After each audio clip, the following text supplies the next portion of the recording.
Loko nazaki mama zoba yango na bina kamunoko.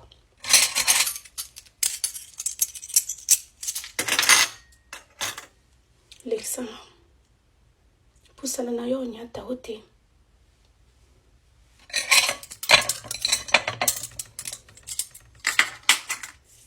Te parce que bo sepela ker na kangaka. Na epte sona fumula masoko po boyoka. Ok.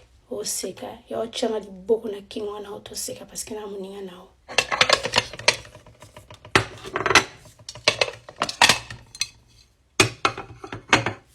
Mukolo na osala crise na ndako oyo. Bébé nyonso bandolela mama.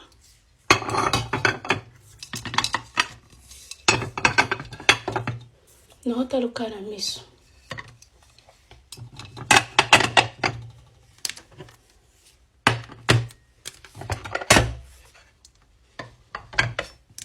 Boke luka mama sika oyo bobando otosa.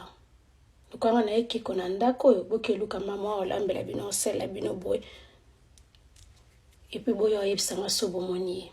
Nga jamais natika sala mama oyo botanga to papa abotanga makambo bino bosala. Jamais pe na ko diba mwana sala ngango.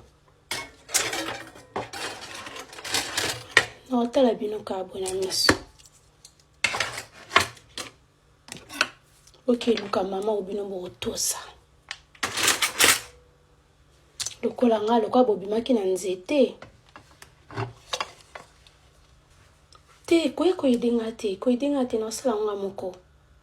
Ata si so ina la ti 3 heures du matin na sala nga moko. Ata peso na ko ya olokota nga te. Tobota abana tobota bizalilité.